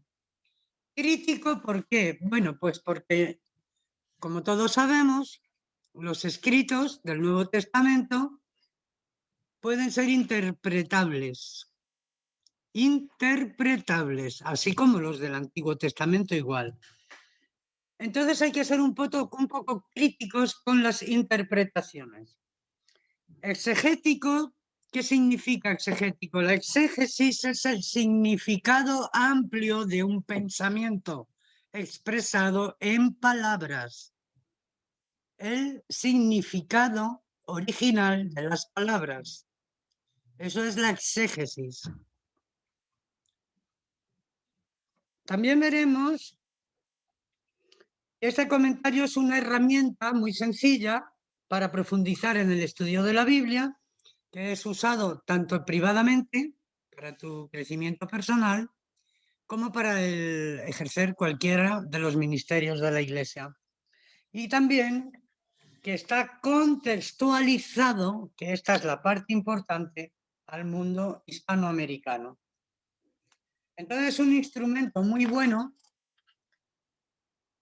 y vamos a ver un poquito qué metodología utiliza este comentario bíblico del mundo hispano. Pues la primera metodología, la metodología es de qué manera se organiza para dar una información. El primer método que utiliza es el texto bíblico. El análisis exacto de lo que sí dice el texto bíblico. Tenemos tendencias, y cuanto más tiempo se aleja de la iglesia primitiva, original, más ocurre, tenemos tendencias a interpretar las cosas de una manera, de otra manera, dependiendo un poco de muchas cosas. No hay una sola razón que interviene en eso.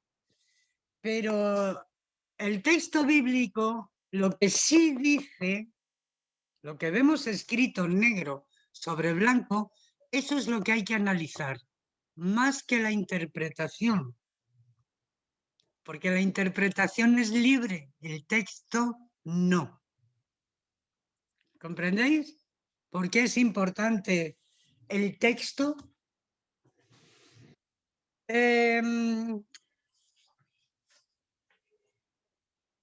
Nos dice que la Biblia que se ha usado para confeccionar este comentario es la Reina Valera actualizada.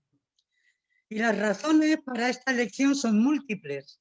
Desde su publicación en 1982, el Nuevo Testamento en 1986 y luego la publicación completa de la Biblia en 1989. Son muy buenos teólogos todos los que han participado en este método de comentario. Y vamos a ver cómo su pensamiento nos identifica. Nosotros los hispanos nos identificamos mucho más con la exégesis del pensamiento hispano que con la exégesis que nos proporcionaban los autores anglosajones. Entonces, todos los libros van a contener un bosquejo. Nosotros, como solamente vamos a dar el libro de los Hechos, pues nos vamos a centrar en este libro. Pero vamos, todo el comentario tiene cada libro su bosquejo, una introducción que explica un poco y que sitúa en el escenario de donde se desarrolla el libro, una exposición y una exégesis. Vamos a ver también ayudas prácticas. ¿Qué son las ayudas prácticas? Ejemplos y diccionarios de otras lenguas que nos van a ayudar. Vamos a ver abreviaturas. Por ejemplo, para usar este comentario, vamos a ver un ejemplo. ¿Qué son las abreviaturas? Bueno, pues cuando se habla, lo voy a leer para decirlo bien, son las que se encuentran y se usan en la Biblia Reina Valera actualizada. Recomendamos que se consulte la página de contenido y la tabla en abreviaturas y siglas. Entonces, vamos a ver, al lado de una palabra en nuestro idioma, una palabrita escrita al lado en cursiva y un número. Un numerito al lado de esa palabra. ¿Qué significa la palabra cursiva y el numerito? La palabra en cursiva es la palabra tal y como es en el idioma en el que fue escrito, o bien griego o bien hebreo, según el texto que sea. Y el numerito que viene al lado de esa palabrita en cursiva es el número en que se encuentra en el diccionario, tanto griego como hebreo. Ese numerito suele servir para los dos diccionarios, pero vais a ver que en estas abreviaturas que van de vez en cuando hay entre paréntesis, pues hay más de un número, porque cuando ocurre eso es que no coincide la palabra con los dos idiomas. Entonces, esas son las abreviaturas que vais a estar viendo entre paréntesis al lado de algunas palabras. Quien tenga diccionario griego lo puede buscar. No hace falta tenerlo. Yo, cuando era joven, me gasté lo indecible y más. Me gasté lo indecible y más en libros de todo tipo. Hoy con internet no hace falta gastar nada. Tienes los diccionarios griegos, tienes todo lo que necesitas en internet. Entonces aquí se nos dan los nombres de los materiales que se han usado de estos diccionarios para luego buscar esas abreviaturas que nos está dando el autor. ¿Vale? Entonces, continúo. Por varias razones, nos dice aquí en cuanto a esto de las abreviaturas, por varias razones hemos optado por no usar letras griegas y hebreas en las palabras citadas de los idiomas originales, griego para el Nuevo Testamento y hebreo y arameo para el Antiguo Testamento. El lector las encontrará transliteralizadas. ¿Esto qué quiere decir? Que es que encontraremos el mismo significado o el significado más característico, más acertado en nuestro idioma, en español. Entonces, aunque en el original viniera en griego o en otros libros viniera en griego o en hebreo, nosotros no la vamos a ver escrita en el original, sino ya traducida a nuestro idioma. Eso quiere decir las palabras transliteradas, ¿vale? Es decir, puestas en su equivalencia aproximada usando letras latinas. Por eso no veremos escritura ni griega ni hebrea, lo veremos en español con el nombrecito en cursiva y el número de donde se encuentra en su diccionario. El resultado es algo que todos los lectores hayan cursado estudios en los idiomas originales o no, puedan pronunciar en castellano las equivalencias. Por ejemplo, a ver, no vamos a enseñar hebreo, y menos en una asignatura que no sea hebreo, pero por ejemplo, ¿qué es esto de transliterar? Cielo en hebreo, ¿cómo se dice? ¿No sabéis? Vale, no pasa nada. Shamaim. Podemos escribirlo. No, no podemos porque no tenemos tiza. Bueno, S-H-A-M-A-I-M.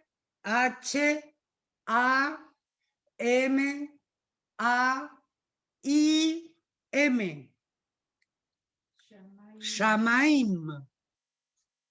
La palabra hebrea para cielo es Shamaim. Shamaim, como termina en IM, lo podéis apuntar para tener ese dato, es un masculino plural. Shamaim, cielo, es masculino plural en hebreo. ¿Y cuál sería la transliteración en castellano? Los cielos. Masculino plural. ¿Encontráis veis? Eso es transliteral.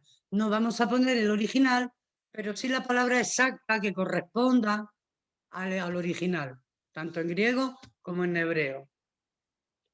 Entonces ya vemos en el Génesis, volvemos al Génesis, en el principio creó Dios los cielos, masculino plural, y la tierra, femenino singular.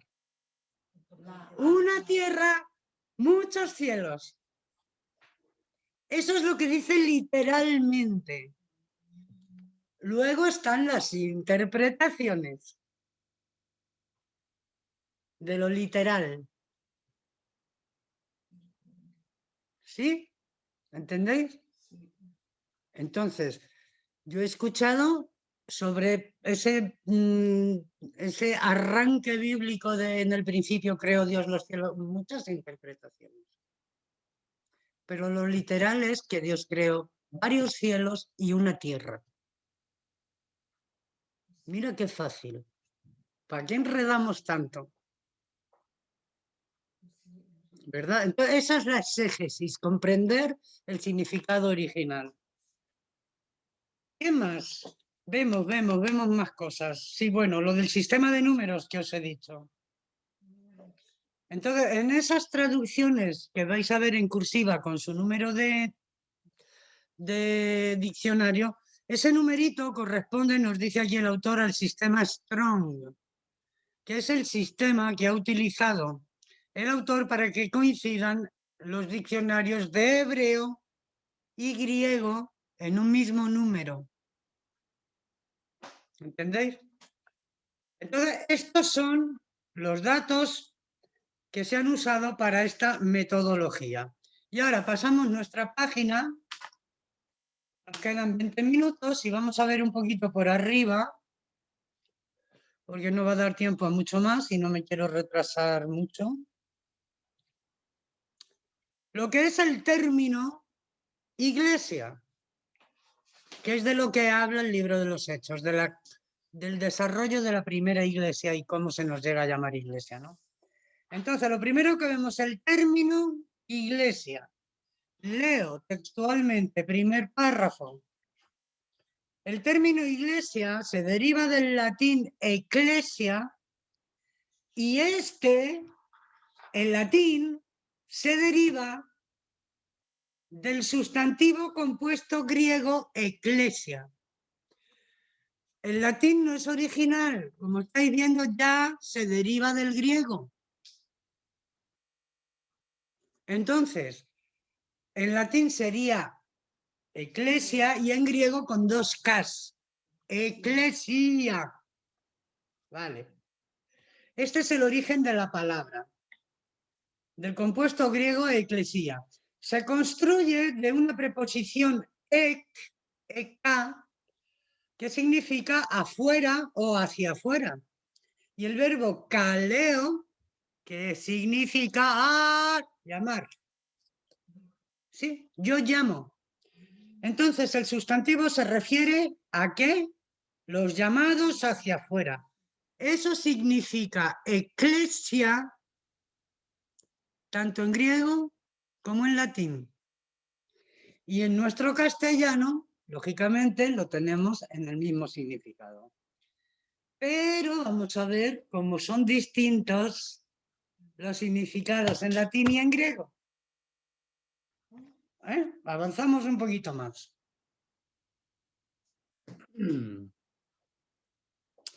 El uso de eclesia en el griego clásico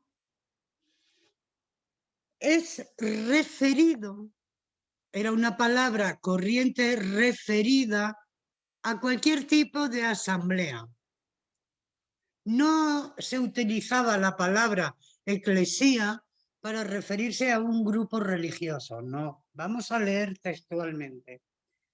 Antes, durante el tiempo del Nuevo Testamento, los griegos empleaban el término eclesía comúnmente para referirse ¿a qué? A una asamblea cívica. Los convocados, recordar, eclesia, yo caleo, yo llamo. Entonces, los convocados o citados para deliberar asuntos públicos. Entonces, como vemos, el origen de la palabra es una asamblea cívica que servía para tanto asuntos cívicos, juicios, hablar de dar noticias, cualquier reunión cívica, pero era con la categoría de oficial también. Eran convocados, por ejemplo, cuando daban las órdenes los reyes, cuando salían los autos y había una persona que publicaba todo eso, se hacía un llamado. Y esa asamblea que se reunía a escuchar el mensaje era la eclesia, después latín eclesia, ¿vale? Pero veis que el origen no es religioso, no es espiritual, es un término de muchedumbre que viene a una convocación, del tipo civil que sea, ¿vale? Después, esta misma palabra griega la vemos en la Septuaginta. La Septuaginta era la traducción de las escrituras hebreas al griego, hecha unos 200 años antes de Cristo. Entonces ahí vemos ya varias veces en esa primera traducción del hebreo, de la Torá hebrea. Recordaros, no estaba Jesús, solo la historia hebrea, la historia de Dios con Israel. La Torá hebrea y luego eso se traduce al griego y es nuestra primera Biblia, la Septuaginta. Después de esa primera Biblia, Septuaginta, se tradujo al latín y del latín al resto de idiomas. Podemos ver entonces como un decalaje en la originalidad total a como la llegamos a recibir, pero aún así, en ese decalaje se ha buscado la transliteralidad, que sea el significado más exacto posible. Pero tenemos que entender que no tenemos el significado exacto ni del hebreo ni del griego en nuestro idioma. Entonces es una literalidad, ¿vale? Continuamos.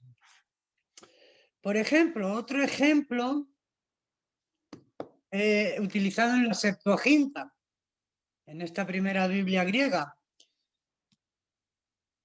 Tenemos una investigación del uso del término eclesia en la Septuaginta, nos lleva a una consideración de las palabras hebreas kalal, que a qué nos suena al kaleo griego, ¿verdad? Kalal, kaleo griego, llamar, y edad, palabra maravillosa, que nos va a hacer perder otro poco de tiempo. Edad, E-D-H-A-H. Es una palabra hebrea 100%. Las palabras hebreas, como sabéis, no contienen vocales, solo contienen las consonantes. Las vocales son fonéticas solamente. Entonces, en el hebreo, esta palabra, edad, se compone de una raíz. ¿Y cuál es la raíz? La tierra. Mirad de dónde viene la palabra edad.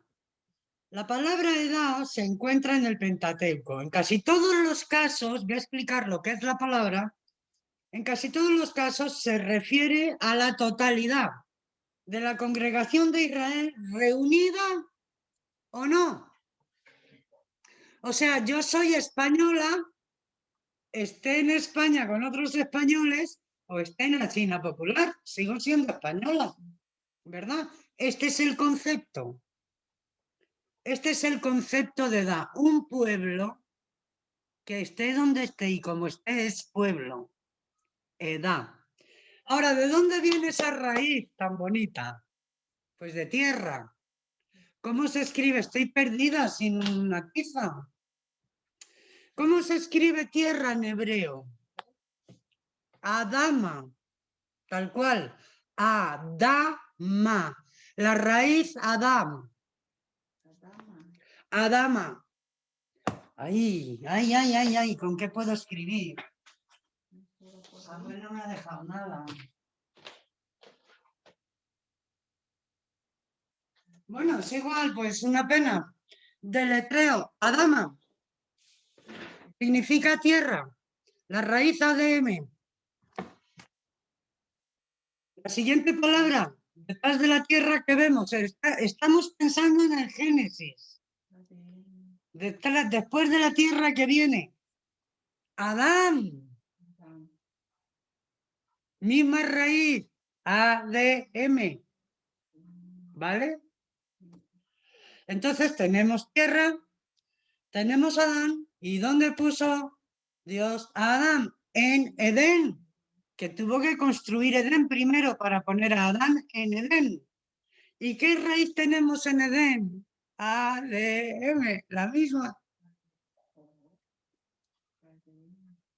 Por lo tanto, si tenemos tierra, Adán y Edén, ¿qué puede ser el pueblo, la descendencia de Adán? Edad, los llamados. La palabrita esta. La pena es que no la puedo escribir para que lo veáis. Es que viéndolo, si os hacéis una lista y lo escribís, vais a ver que es la misma cosa. Es una misma raíz llevado de la unidad a la totalidad. Adama, Adam, Edem, Edad. ¿Veis la relación? Esto es en hebreo. Y el griego recoge toda esta información en una palabra. El significado básico de Kalal, que era el grito de la iglesia, ¿verdad? O sea, convocar o llamar juntos. Y como edad, se refiere al pueblo de Israel reunido o no. Con lo cual, la palabra eclesia es a los llamados afuera de. ¿Fuera de qué? Del mundo. A los convocados. La iglesia somos los convocados fuera del mundo.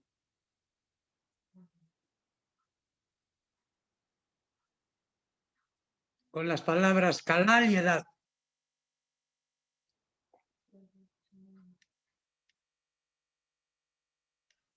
Muy bien. Esto en la Septuaginta, ¿vale? Era importante desgranar estas palabras para que veáis la relación del pueblo de Dios con tierra. Es que la tiene. Es que somos el linaje. Y de ahí, claro, es que no lo he querido decir, no lo he querido decir, pero ya lo voy a decir. No lo quería meter, quería yo ser santa y pura, pero mira. Claro. Entonces tenemos a Adán, tenemos Edén, tenemos Adama y tenemos ¿qué? ADN del ser humano.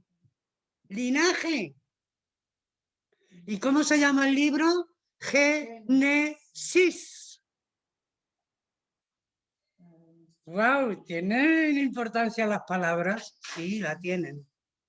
Mucha importancia. El uso de eclesia en el Nuevo Testamento es un uso con sentido clásico secular. Este sentido ya lo toma más a partir del siglo III.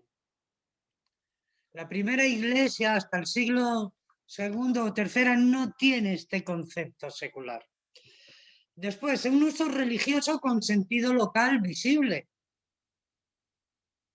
Y aún a día de hoy tiene un sentido local la palabra iglesia. Porque ¿qué decimos? Voy a mi iglesia. No decimos voy a reunirme con el pueblo de santos. No, decimos voy a mi iglesia. Lo localizamos. ¿Veis? De un sentido universal, luego el sentido va cambiando a local pequeño, a localizar, a grupos, a pueblos más pequeños. Cuando es un sentido universal, como hemos visto, ¿no? La palabra iglesia sí, o eclesia, como hemos estado viendo. Y también se le da un uso religioso en sentido universal a la misma palabra. La Iglesia Universal y sus manifestaciones locales como congregaciones son distintivamente divinas en su origen y en su significado. Son la creación de Dios, el pueblo de Dios y de su Cristo. Constituyen una nueva humanidad producida, preservada e infundida de poder Infundida de poder quiere decir equipada con poder. Como representante de Dios en medio de las naciones sobre la tierra. Entonces, el sentido en latín cambia un poco de lo que es el sentido griego, ¿verdad? Y finalmente, ¿cuál es el sentido que ha prevalecido? El sentido tomado oficialmente por el Vaticano. Iglesia. Iglesia. Y esto es lo que define totalmente el Vaticano, ¿no? Aunque ya hemos visto que su sentido es mucho más alto y mucho más bonito. Pues yo creo que nos quedan 2 minutos. No me va a dar tiempo a avanzar más. Os pido encarecidamente, queridos amados y preciosos alumnos, yo soy una maestra benevolente que no os voy a poner mucha tarea, pero os pido por favor que sí, que leáis las clases de lo que vamos dando al día, ¿vale? Por favor, si podéis en la Biblia los capítulos que corresponden, más el comentario, mucho mejor, porque habrá días que nos sobre tiempo, pocos, de esos días pocos, y habrá días que nos falte. Entonces me ayuda mucho a mí que sí que tengáis la lectura esta. Bueno, pues nos quedamos aquí por el momento y la semana próxima daremos unas poquitas características que nos quedan de la Iglesia y nos meteremos ya directamente en la composición y la construcción del libro y el capítulo 1 ya. ¿De acuerdo? Pues bendito Dios, llévanos con paz a nuestros hogares, bendice la palabra y que ésta germine en cada corazón, Señor, trayendo tu sabiduría y madurez conforme a tu propósito para cada uno. Gracias en el nombre de Cristo. Amén. Amén. Gracias también. Pues esto es todo, mis niños. ¿Qué tengo que hacer? ¿Cerrar aquí o qué? Decirme.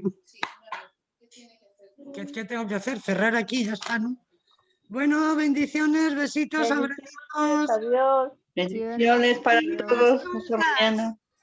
Leer las cosas, por favor. Adiós. Chao, chao. ¿A dónde? ¿Aquí? Ok, muchas gracias.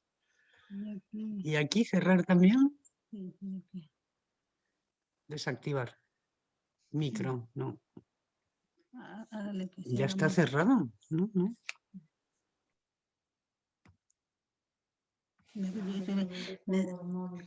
Sí, deseo de tener.